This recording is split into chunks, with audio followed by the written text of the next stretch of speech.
E aí, pessoal, boa noite a todo mundo, né? Igual eu falei com vocês, nós tínhamos um pouco de dificuldade, eu e o Frank, de conseguir um expositor para esse estudo de hoje, né? Para os outros, a gente já está totalmente já com a programação pronta,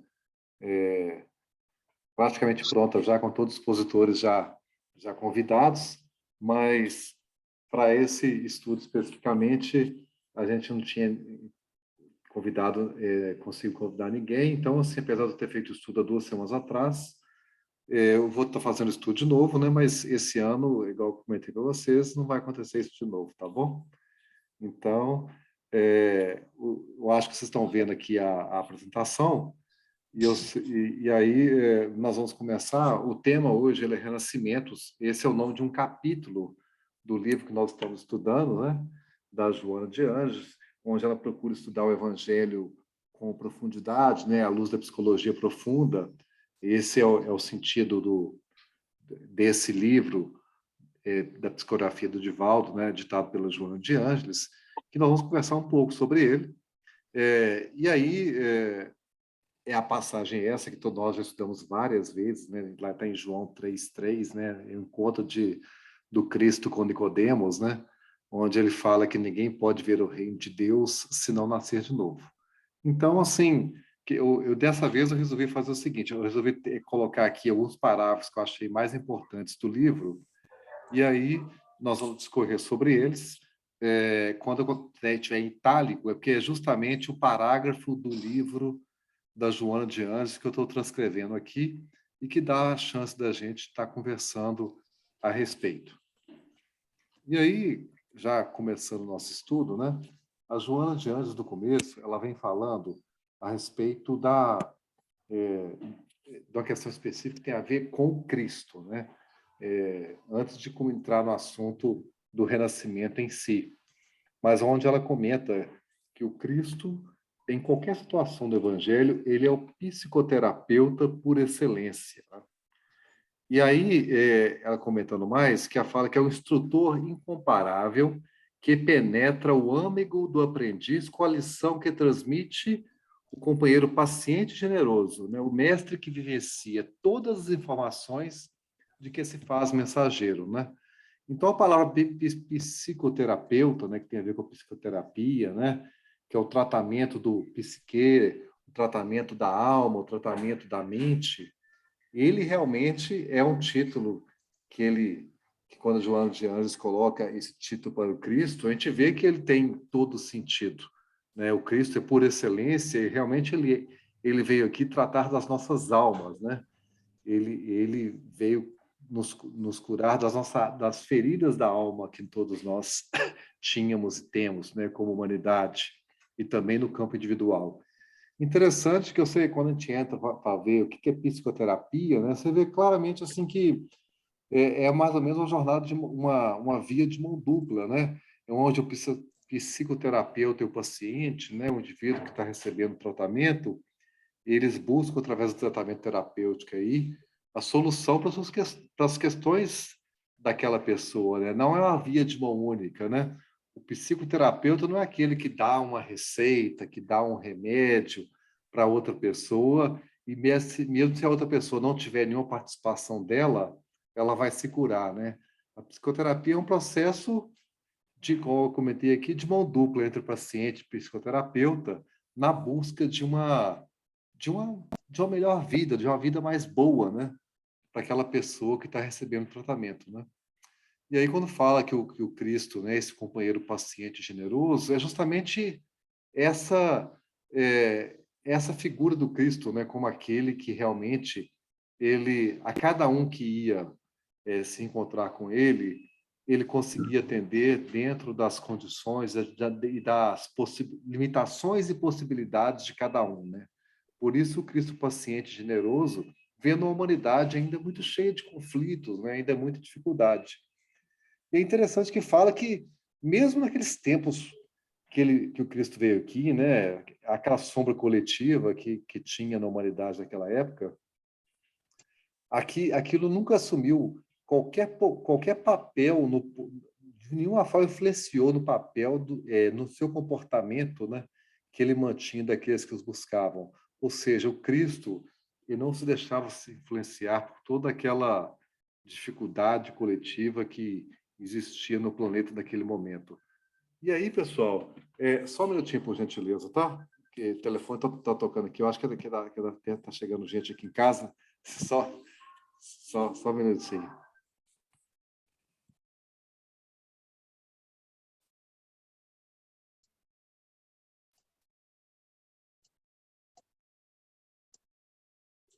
Aproveitando enquanto o Léo está fazendo silêncio aí, eu acho que nesse caso nosso também, quando Jesus se apresenta para a gente, existe um certo, pelo que a gente vê, um descortinamento, né? Abre-se dentro de nós mesmos sei lá, uma janela para que as coisas apareçam. Acho que sem essa janela é muito difícil, né? A gente poder conversar com um amigo, ou com um terapeuta, ou com qualquer coisa assim, que a gente abra o coração da gente para os problemas que a gente tem. Léo, desculpa aí, tá? Entrei aqui. Tá, obrigado, Salomão. Obrigado por ajudar aí, enquanto eu fui só atender a ligação aqui. Mas aí é interessante que o Cristo, gente, ele veio numa época muito difícil para a humanidade, né? Se a gente acha que o mundo hoje tem problema, comparado com aquela época, quando a gente pensa na vivência, o que era a humanidade naquela época, nosso padrão de comportamento, o padrão moral nosso na época, né? Como que a gente lidava com as coisas, era um mundo muito mais difícil, mas muito mais. Assim, o nível de crueldade, o nível nas guerras, né? De como que as pessoas lidavam, assim, tudo era um ambiente muito mais perverso e difícil do que hoje. E o Cristo veio naquele momento, e quando a gente vê as passagens que falam sobre a vida do Cristo, uma vida irretocável, né? Assim, um espírito que chegou aqui, mesmo no ambiente daquele dificílimo, teve uma passagem pela Terra, onde, mesmo quando a gente lê alguns outros livros, no Velho Testamento, né, a gente vê de outros é, profetas que vieram antes do Cristo, você vê que em alguns momentos eles agiram assim como um ser humano que era líder, mas com algumas dificuldades ainda, né? Com alguma ira ou com algum tipo de paixão humana que o Cristo, na sua condição de espírito celeste, né? Assim, de espírito já perfeito no sentido de já ter uma sintonia com o Pai, uma harmonia plena com a lei divina, não tinha, né? Então, assim, o Cristo, ele veio como psicoterapeuta, ajudando a todos nós, mas com um comportamento, né, pelo exemplo, com um comportamento que fez com que a passagem dele realmente que fosse tão marcante que ele consegue dividir a história da humanidade entre antes e depois dele, né? Alguém que nasceu num lugar que não era o centro do mundo, né? E que a mensagem conseguiu se espalhar por todo mundo, principalmente na parte do Ocidente, mas que a mensagem em si, a questão moral, se espalhou por todo mundo. E apesar de todas as vezes que o cristianismo, durante todos esses 2000 anos, sofreu, vamos dizer assim, atentados, né, pelas nossas dificuldades. Então, realmente, o Cristo, como mestre, como esse psicoterapeuta por excelência, que a Joana de Ângeles nos fala aqui, ele realmente ele faz jus a esse título por tudo que ele fez a nosso favor. E aí, quando a gente comenta um pouco sobre isso, né? Joana de Ângeles comenta que ele era profundo conhecedor da natureza humana, né? Então, que ele se utilizava sempre de uma linguagem que correspondia ao grau e à necessidade do interlocutor. Então, a gente vê o Cristo a todo momento, quando ele está interagindo com alguém, ele usando uma linguagem mais enérgica ou menos enérgica, ou mesmo ficando calado, né?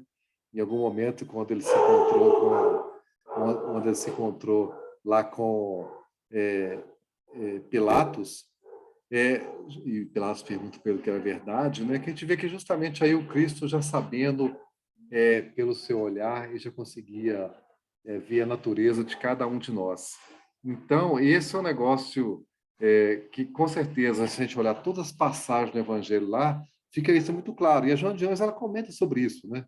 Algumas vezes Cristo recorria a imagens simples, né, e cativantes, né? Falava das redes do mar, falava dos lírios do campo, né? Das sementes de mostarda, ou seja, usava exemplos da natureza, né? E algumas vezes não, né? O Cristo fazia comentários de forma mais complexa, como a gente vai ver aqui, né? É justamente em função de quem era o interlocutor dele, né?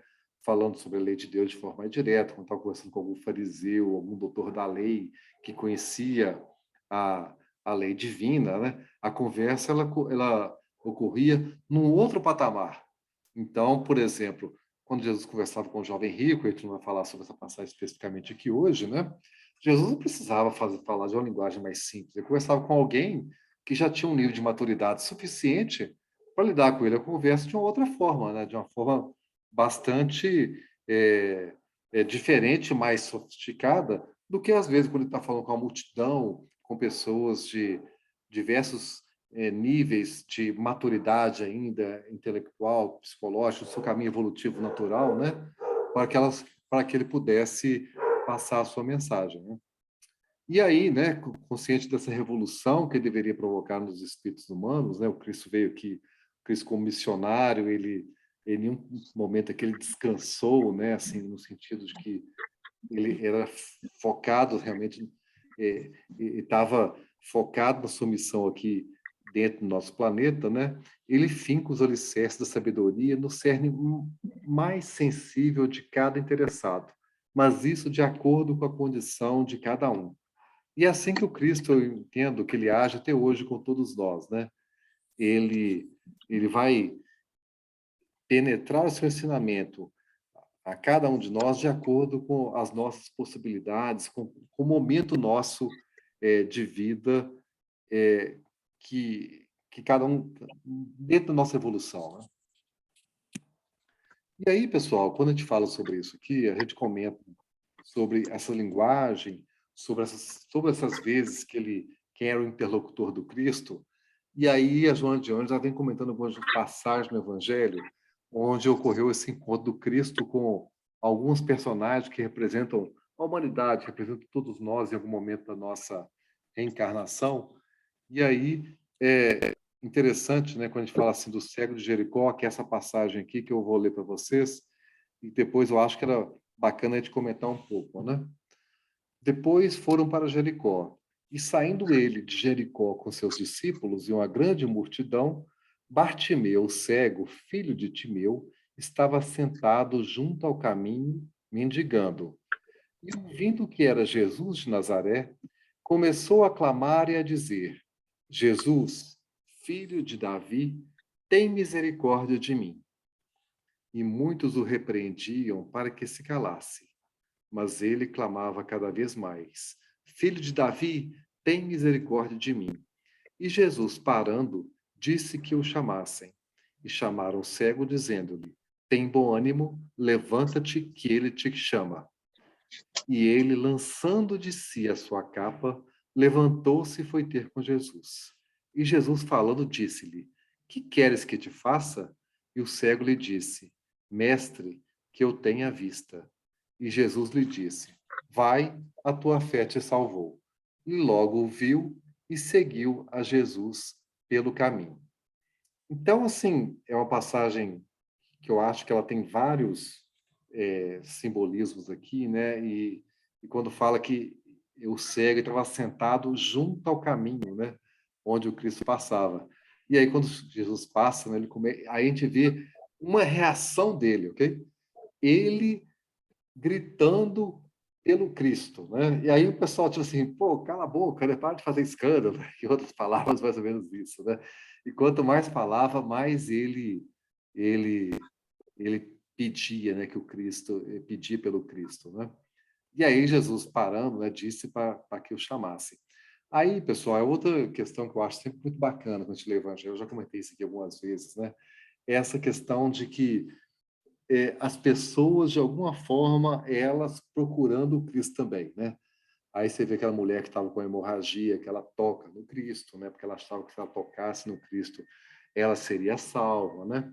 Aí você vê Zaqueu subindo, né? Local mais alto, ele que era baixo, né? para que ele pudesse ver o Cristo, né? Então, você vê sempre as pessoas, de alguma forma, buscando o Cristo. Isso, de alguma forma, também aconteceu com Nicodemos. Nicodemos buscou o Cristo na madrugada, meio naquela hora da noite, no momento que não tinha ninguém, mas ele também procura o Cristo. A gente vai falar sobre isso um pouco mais à frente também. Então, por isso que a gente fala aqui de Jesus como psicoterapeuta por excelência, nesse sentido de que é uma via de mão dupla. A gente vê também as pessoas, naquele momento que elas procuram Cristo, elas estão preparadas para o encontro, no sentido de que elas também buscaram o encontro.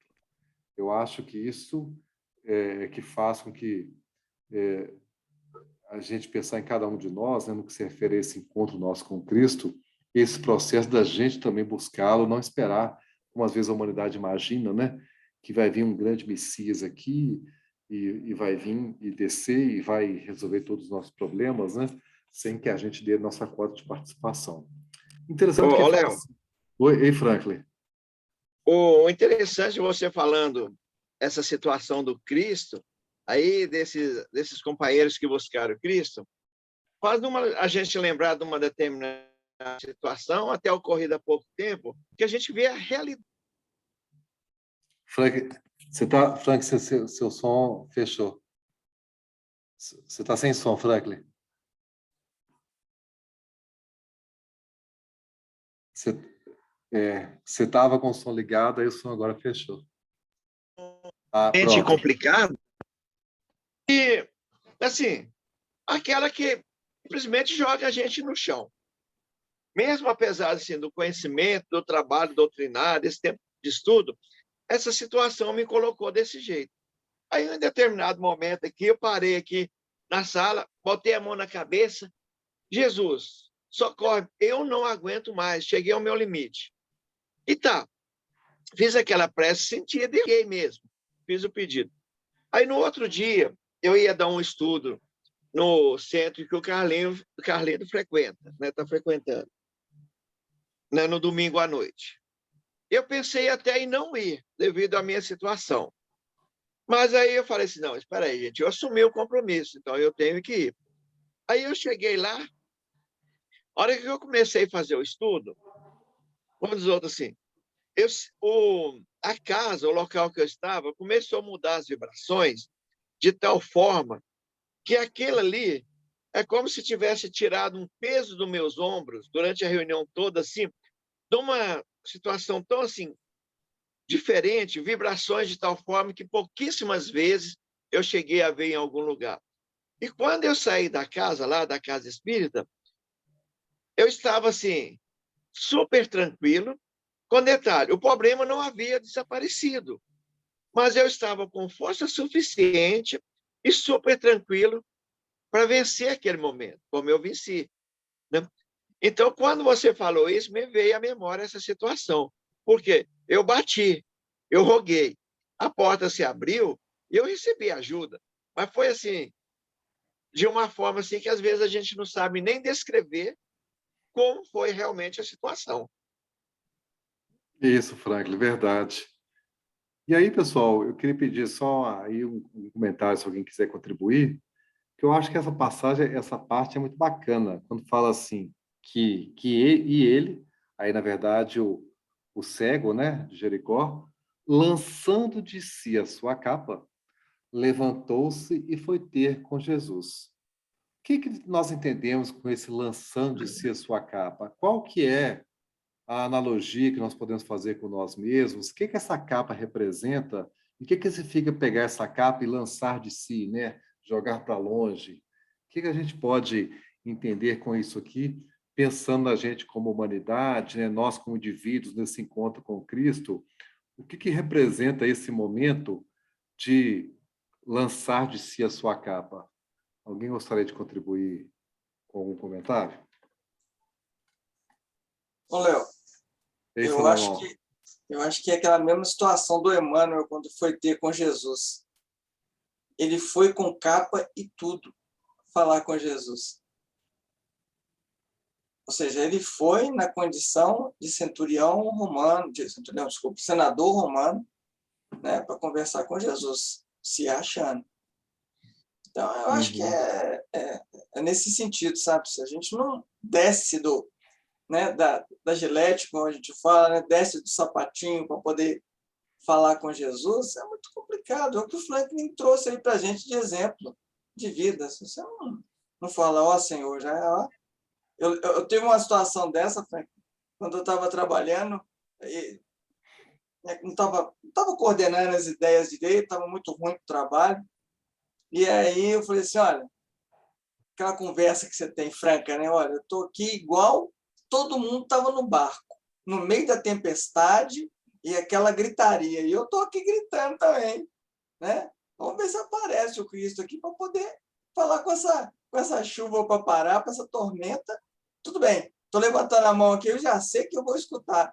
Homem de pouca fé, né? Mas é se pôr na condição que você realmente é, ou seja, um fraco, um debilitado, um necessitado, né? Que eu acho que é onde a gente está. Tá, joia, Salomão. Muito obrigado.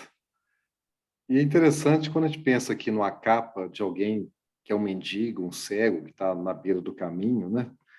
O que é essa capa? É uma proteção para ele, para a chuva, para o frio ali, né? Mas, ao mesmo tempo, a gente pensa, era a capa que o protegia no mundo material, né? Naquela condição sua de cegueira. E, com certeza, a gente pensa que é alguma coisa limpinha, bonita. Não, é uma coisa, a capa é uma coisa suja, né?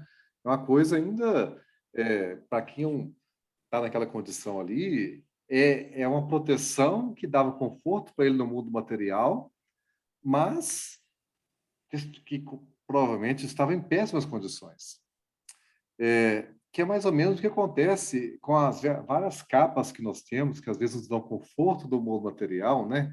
Que nos dão aquela proteção temporária ali, enquanto a gente está cego e a gente acha que aquilo é o nosso abrigo, né? Aquilo é a nossa proteção, aquelas coisas materiais que às vezes, é, no sentido de conforto do mundo material, né? Que podem ser coisas materiais ou não tangíveis, né?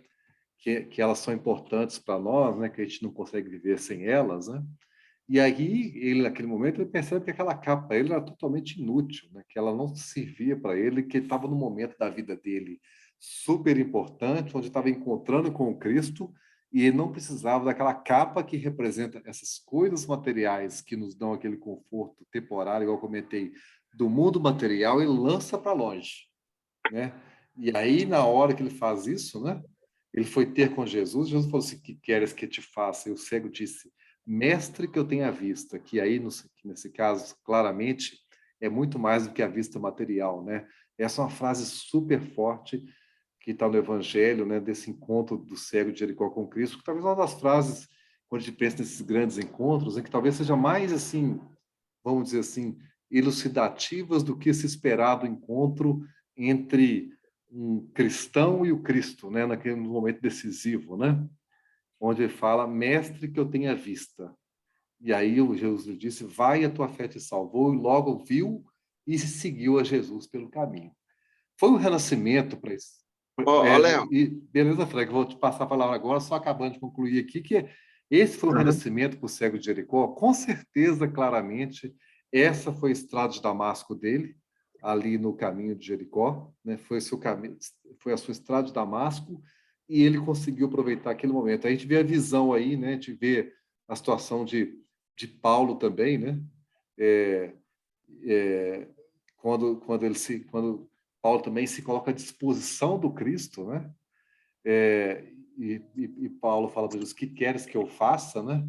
E aí ele fica cego no primeiro momento e recupera a visão depois, que é esse simbolismo também de que como que fosse a abertura dessas pessoas para o mundo espiritual com a nova vida, né? Em Franklin. O interessante dessa passagem que você vê acontece no nosso dia a dia. Quando, digamos assim, não sei como, assim, o evangelho não, que ele sentiu que Jesus estava chegando, se aproximando dele, ele se colocou assim, falou, ó, oh, Jesus está aqui. Jesus, eu estou te procurando há muito tempo, eu preciso de você. E o que é que a multidão em volta faz? Começa a criticar a situação dele, aquela disposição dele de estar com Cristo. E quando ele joga a proteção dele, que ele se levanta para ir ao encontro do Cristo, ele não recebeu a ajuda de ninguém. O Evangelho não narra isso, que alguém o ajudou e levou até o Cristo. Ele simplesmente levantou e foi. Ou seja, dependia do esforço dele a realização daquilo que ele queria. Porque a multidão Sim. em volta, em vez de ajudar, em vez de contribuir para que ele melhorasse, ele se transformasse, simplesmente o criticava. Isso aí Sim. acontece muito no nosso dia a dia hoje, da mesma forma. Sim, Franco. E aí, assim, quando a gente lê a respeito de Kardec, quando ele comenta a respeito do que é o mundo de provas e expiações, né, que a gente está caminhando para a regeneração, mas nesse período ainda de transição, né, que fala que os bons são constrangidos ainda pelo mal, né, onde mostra também que esse é um caminho individual também, né? A gente não, o caminho desse de encontro com Cristo é uma questão individual. Ele teve que fazer o seu movimento, né? Mesmo com algumas pessoas o repreendendo, pedindo para ele se calasse, mas ele clamava cada vez mais, né? Justamente isso, lembrando aqui que esse momento de Damasco, né? Essa estrada de Damasco que a gente percorre, esse encontro nosso com Cristo, é um momento individual de cada um de nós. Lógico, podemos estar com pessoas no caminho conosco, né? Mas, no final das contas, na essência, é uma decisão individual da criatura. E aí, pessoal, na parábola do bom samaritano, que a gente não vai ler a parábola do bom samaritano, o que nós vamos prender aqui mais é a questão desse perito na lei que ele se encontra com Cristo, e aí que depois o Cristo vai e conta a respeito da parábola, né? Que um perito na lei levantou-se para pôr Jesus à prova, ou seja, ele conhecia a lei, né? Um perito, alguém, um esperto, né? Alguém que tinha o conhecimento da lei, né? E levantou-se para pôr Jesus à prova. O que ele queria ali, na verdade, não era de nenhuma forma aprender nada, ele estava ali para desafiar o Cristo, né? Considerando que ele tinha muito conhecimento da lei, e quando ele fosse conversar com o Cristo ali, possivelmente tendo em vista a sua capacidade intelectual, ele ia colocar o Cristo em maus lençóis, né? E aí ele fala assim, mestre, o que preciso fazer para herdar a vida eterna? O que está escrito na... Aí Jesus fala para ele, né? O que está escrito na lei? Respondeu Jesus. Como você a lê? Ou seja, o Cristo aí já devolve a pergunta para ele, né? Porque já sabia já o que ele tinha no seu interior, ele já sabia que aquela pessoa ali tinha conhecimento da lei, né? E aí o perito ele responde, né? Ame o Senhor, o seu Deus, de todo o seu coração, de toda a sua alma, de todas as suas forças e de todo o seu entendimento. E ame ao seu próximo como a si mesmo. Ele falou de forma muito correta, né? Aí Jesus responde para ele assim, você respondeu corretamente, faça isso e viverá. Simples assim, simples, mas não é fácil, né? Mas simples assim, né? Mas aí, né, ele querendo justificar-se, né, tipo, para não ficar numa situação difícil, né, como é querendo dizer, não dar o braço a torcer, né, ele pergunta a Jesus, quem é meu próximo, né?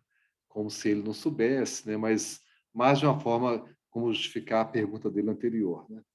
E aí o Cristo disse, né, começa a falar a palavra do bom samaritano, né, que é onde ele começa com o homem descido de Jerusalém para Jericó. Aqui a gente vê uma outra situação muito diferente da primeira, né? Mas aí o Cristo, como psicoterapeuta, sabendo o que tem na alma de cada um de nós, né? Dando um tratamento adequado com outro tipo de abordagem que estava recebendo naquele momento. Então, essa passagem aqui, se a gente for pensar bem, pessoal, não é muito parecido com a passagem do jovem rico, por exemplo. Alguém também é rico, tem um conhecimento das coisas, o jovem rico também conseguiu dar as respostas para o Cristo, né? O problema, na verdade, aí não era de entendimento, né? O problema aí tem a ver com a pessoa conseguir internalizar o ensinamento cristão, que é uma coisa bem diferente, mas o Cristo, como psicoterapeuta, como médico, como psicoterapeuta da humanidade, né? Ele conseguia perceber claramente quem eram as diferenças entre os espíritos que o abordavam, né? E aí chega Nicodemos, né? Que era rabino, doutor da lei, também conhecia a lei. Fato, né? Fato é uma pessoa orgulhosa, né? Uma pessoa que tem muita vaidade, né? Mas aí a passagem evangélica já fala assim, apesar disso, né, apesar de ser doutor da lei, rabino, fato, ele também tinha algumas virtudes importantes, né? Ele era interessado em conhecer a verdade, né? Então, nesse momento aí, o Cristo, para esse rabino doutor da lei, aí quem fala é João de Ângeles, né? E desnuda essa verdade com audácia, né?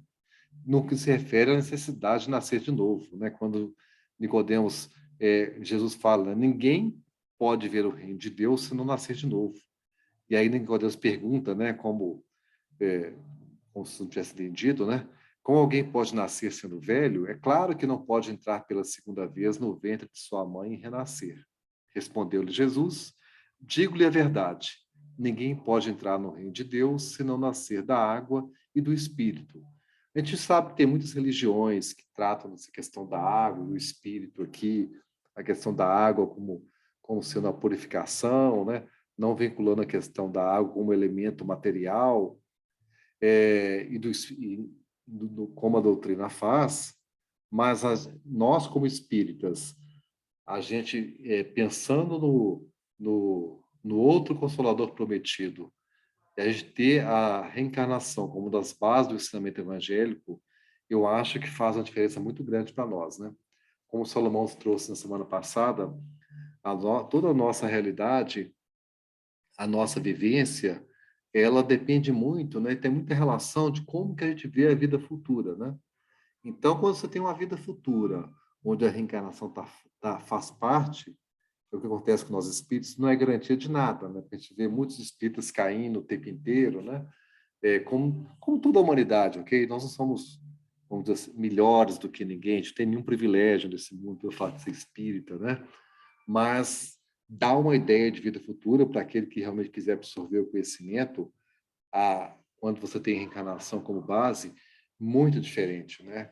E aí, no nosso entendimento, a gente, para nós, claramente, essa passagem aqui, quando Jesus está com Nicodemos, ela é bem direta, né? Para você não falar que ele está falando em encarnação aqui, você tem que usar de outros tipos de interpretações menos diretas, né?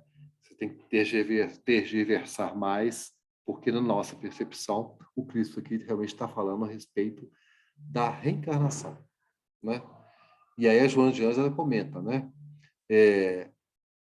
Que a reencarnação, né, é libertar o eu profundo dos fortes grilhões do ego, sempre hábil na maneira de esconder os próprios interesses, dissimulando adesão quando apenas foge à transformação a que se deve submeter.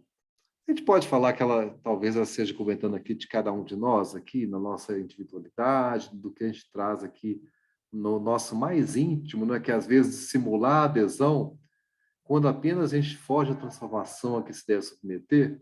E aí, pessoal, nesses momentos que a gente vê como que a reencarnação ela tem um papel super importante nesse processo nosso de reeducação, que é justamente começar uma nova jornada com o esquecimento, né? Com novas experiências, com novas vivências, né? Aprofundar conhecimentos em outras áreas que vão permitir com que a gente consiga, vamos dizer assim, ter momentos de corte na nossa evolução, né? Momentos de ruptura, onde a gente consegue mudar de uma situação espiritual para outra, justamente podendo aproveitar esses instantes essa oportunidade que a reencarnação oferece para cada um de nós, né?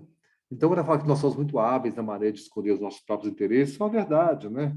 Todos nós, às vezes, buscamos, assim, sofismas, buscamos algum outro tipo de justificativo para as nossas falhas, e que se não tivesse a reencarnação, né, tudo ficaria mais difícil nesse processo nosso evolutivo, né? Assim, demoraria mais tempo, né? Mas a reencarnação faz com que essas coisas aconteçam com um dinamismo diferente, né? E aí a Joana de Anjos, continuando, né?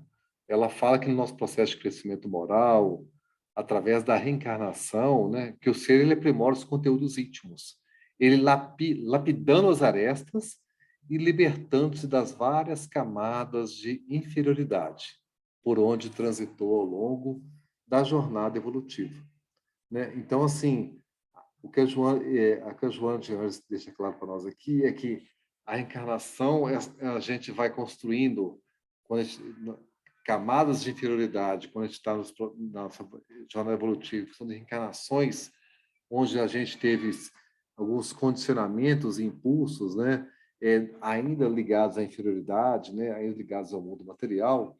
A reencarnação, ela permite a gente se lapidar dessas arestas, né, a gente buscar para a gente poder alcançar a consciência da razão e do discernimento, né, antegozando, né, de forma antecipada aí, né, ao período futuro, é como se abrisse uma janela para nós sobre o futuro, né, da intuição ou integração na consciência cósmica. O que quer dizer com isso aqui, com intuição ou integração na consciência cósmica? É o que Jesus falava, como eu e o Pai somos um, né? É totalmente integrado na consciência cósmica, né? Através da sua intuição, ultrapassa aquele conhecimento de mundo, ultrapassa a racionalização, né? Ele já está, é quando o espírito já chega num processo já de total convergência da sua forma de pensar, da sua forma de agir com a lei divina, né? Com a consciência cósmica, que é o que acontecia com o Cristo, né? Então, a reencarnação é como se a gente fosse limpando, né, essas camadas de inferioridade que a gente foi construindo em nós, no nosso perispírito, durante várias e várias jornadas, né, para que a gente possa se libertando dos hábitos negativos, construindo nossos novos hábitos, né? Ficam livres dos impulsos, né? Para que a gente, negativos também, para conseguir alcançar um nível de plenitude né, no que se refere à vivência da lei divina, num plano diferente, né? É isso que a Joana de Ângeles ela vem trazendo esse parágrafo para nós aqui, quando ela comenta assim sobre essa utilidade da reencarnação, né? Esse papel da reencarnação nas nossas vidas. E aí ela começa assim, lógico, né, pessoal, que tem muitos nascimentos em uma mesma existência, né? A todos, sim, o ser psicológico, ele renova-se, né? Quando trabalhado pelos valores éticos, se libertado da sombra que confunde, né? Então, assim, eu acho que eu já comentei isso também algumas vezes, não muitas, mas algumas vezes, né? Isso claramente todos nós mudamos muito, né? Assim, nós hoje não somos aquelas mesmas pessoas que se conheceram há algumas décadas atrás, né? A gente mudou muito, cada um de nós mudou no seu interior bastante. Continuamos amigos e tudo com o relacionamento, mas de uma forma diferente do que tínhamos há décadas atrás. Por quê? Porque o ser psicológico ele se renova, né? Então a gente vai acontecendo esses renascimentos dentro de cada um de nós, né? Então quando tem aquele ditado, né, pessoal, que fala assim que o casamento é a crise dos 7, do 14, do 21, dos 28, né? Isso é muito sabedoria popular, né? Às vezes você não sabe exatamente por que isso acontece, mas é fruto da observação, que você percebe que após determinados períodos do casamento, o casamento pode entrar em situação de conflito, pode acontecer e pode não, mas depois eles falam a crise do 7.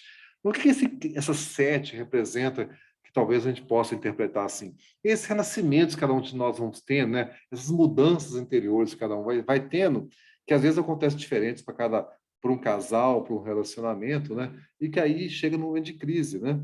Mas então, assim, esses renascimentos, cada um de nós tem a oportunidade de renascer, né? De estar se renovando, se tornando pessoas melhores a cada momento, né? Então, isso acontece na nossa vida em várias vezes. Todos nós podemos falar aqui de alguns momentos espirituais que foram muito importantes para nós, né? Que fizeram que a gente tivesse situações que modificassem muito a gente, né? Eu estava conversando agora, fui almoçar na casa do vizinho meu aqui, aí tinha uma pessoa lá que tinha feito o caminho de Santiago, né? Ela comentando que é incrível como que no caminho de Santiago ela encontrou com muita gente, né? Cada um com uma história diferente, né? Um que falando assim, eu estou aqui no caminho de Santiago porque eu sou viciado em heroína, então estou fazendo o caminho, ver se eu consigo me libertar, né? O outro assim, pô, perdi meu marido tem 2 anos, eu estou em luto até hoje, eu preciso fazer esse caminho de Santiago aqui para poder me ajudar nesse que, no final das contas, nesse renascimento, ok? Que a pessoa às vezes busca alguma coisa exterior, né? Mas no sentido espiritual, né? De realmente renascer. Então, esses renascimentos, às vezes, acontecem para todos nós, né? Na nossa vida, em vários instantes, né? E aí, ela fala que, apesar disso, esses renascimentos acontecerem, né? Nenhuma paráfrase pode substituir o sentido profundo do nascer da carne, né? Do nascer do espírito, que ela está querendo dizer aqui realmente do nascimento da carne, né? Que é o sentido, no caso aqui, da reencarnação, né? Que ela tem um papel importantíssimo dentro do nosso processo evolutivo. Então, a Joana de Ângela comenta, né, que a psicologia espírita, né, ela toma o nascer de novo como um paradigma, né, como uma questão essencial, né, para a sustentação da divina justiça e para o mecanismo experiencial da conquista do eu profundo. Então, ela fala aqui de duas coisas, né?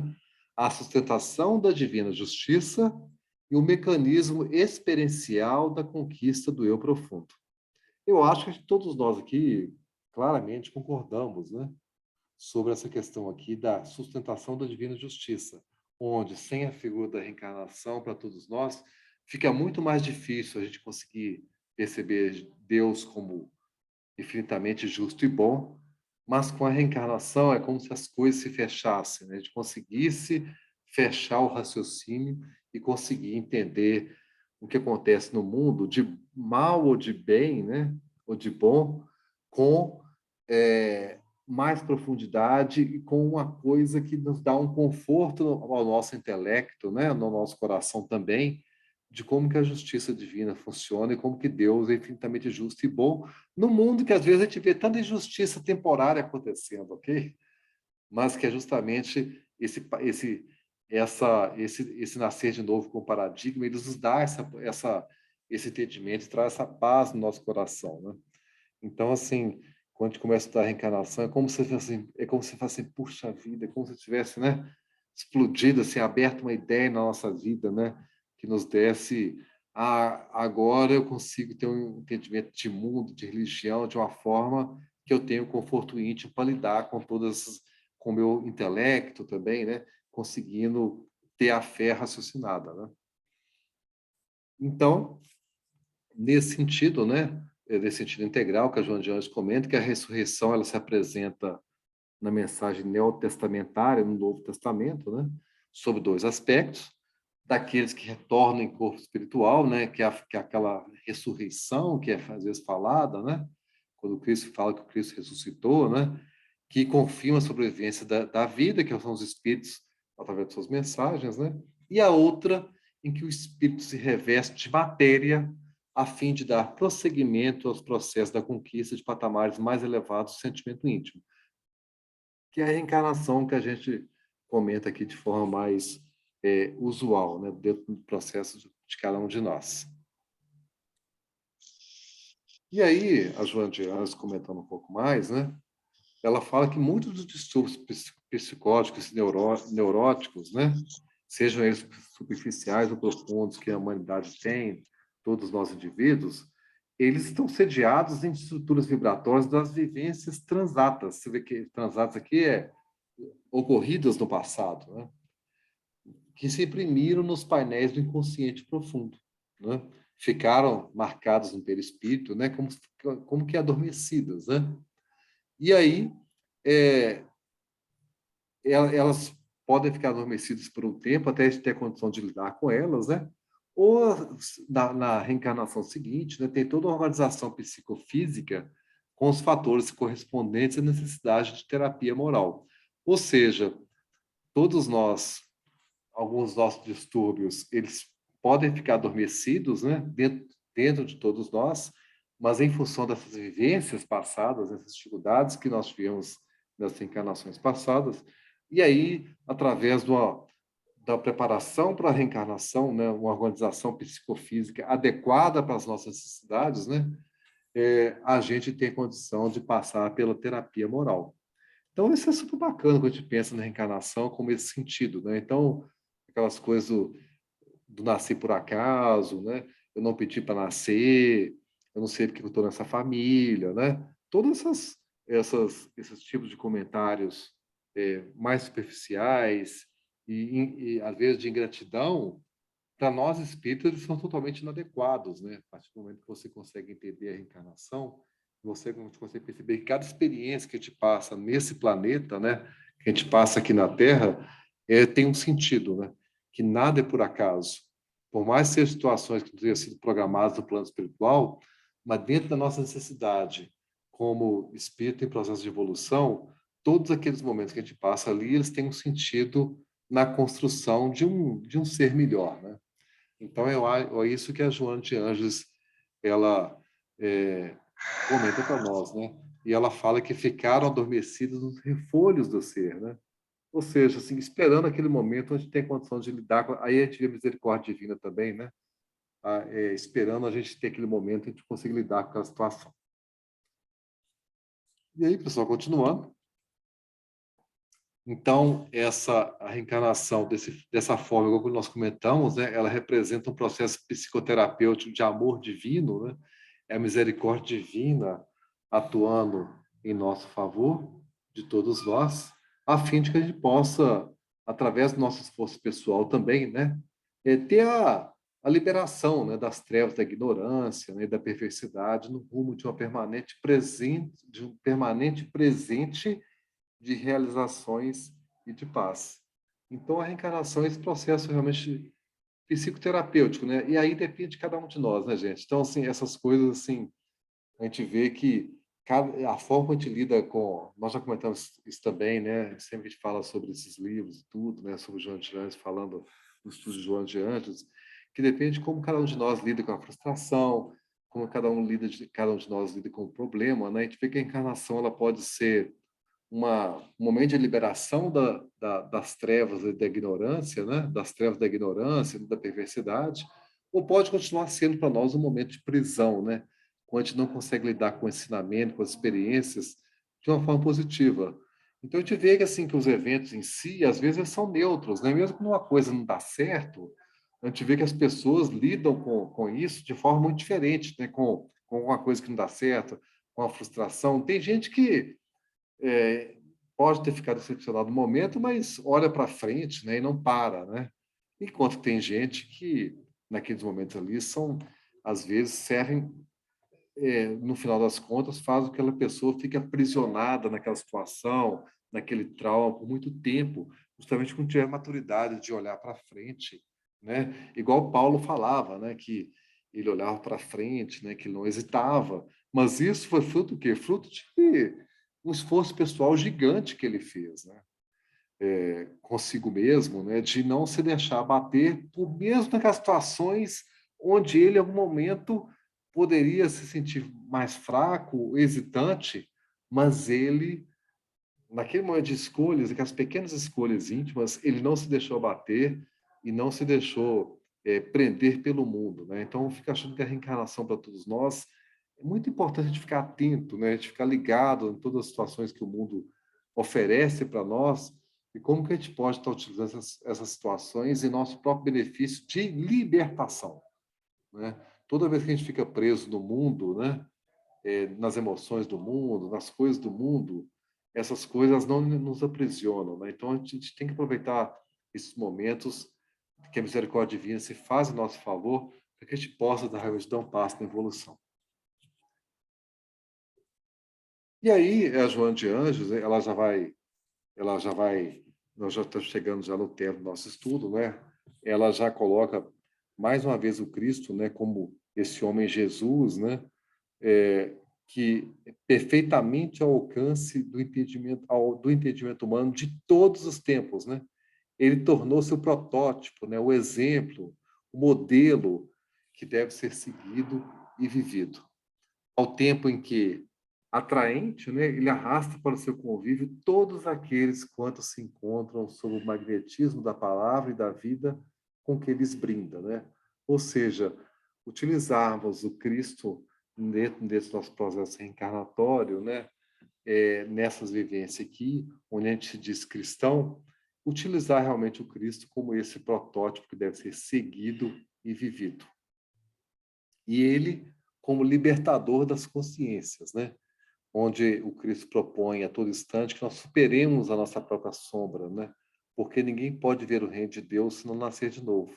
O que pode significar limpar-se das mazelas conflitivas mediante a psicoterapia do amor e da caridade, desfrutando desde logo da harmonia plena. Então, esse convite que a Joana de Ângeles nos traz, para termos sempre o Cristo como referência, esse libertador das consciências, porque aí, dentro do nosso processo do nascer de novo, né, a gente vai se limpar desses conflitos íntimos, né, e buscar a psicoterapia onde, né? Onde que vai estar a terapia da nossa alma, né? No amor e na caridade, desfrutando desde logo aí a recompensa por isso, né? Daquele que busca a psicoterapia e consegue ter sucesso, a harmonia plena, né? Que no final das contas é o que todos nós queremos. Todo mundo no mundo fala muito em felicidade, né? A gente vê que o tema felicidade hoje em dia é um tema que está muito mais na moda do que teve no passado. As pessoas no passado era uma vida muito mais de como é que eu consigo sobreviver, uma vida de sobrevivência, do que uma vida onde as pessoas realmente podiam buscar algo mais, essa questão da vida boa, do bem-estar, né? Era tudo muito mais difícil, né? A gente vê que cada dia mais agora, à medida que o mundo vai evoluindo, a gente vê que, se fosse olhar quantos livros sobre felicidade que tem hoje em relação ao passado, tem muito mais, né? Mas só que esse é um processo, eu acho que de convergência, claramente de convergência da humanidade com a lei divina, e esse processo de harmonia plena só vai acontecer realmente quando a gente conseguir, quando a humanidade, dentro desse processo nosso de busca de mundo de regeneração, né, conseguir ter cada vez mais convicção que isso é feito através do amor e da caridade, um nível de relacionamento entre as pessoas, né, entre os indivíduos, no ambiente social, de uma forma superior em relação ao que fazia no passado. Porque quando isso acontece, a sociedade ganha e cada um de nós vai construindo esse processo de harmonia plena íntima, né? Então, dentro desse processo, esse nascer de novo, que esse renascimento que a Joana de Ângela traz um pouco mais para nós, que o Cristo trouxe lá atrás, mais especificamente aquela passagem com Nicodemos, ela tem muito valor. Eu não sei se ninguém tem, se alguém tem um comentário, pessoal. Caso não tenha, a gente vai interromper por hoje. Nenhum comentário? Então, a gente está interrompendo. Então, a gente agradece a todo mundo pela oportunidade do estudo.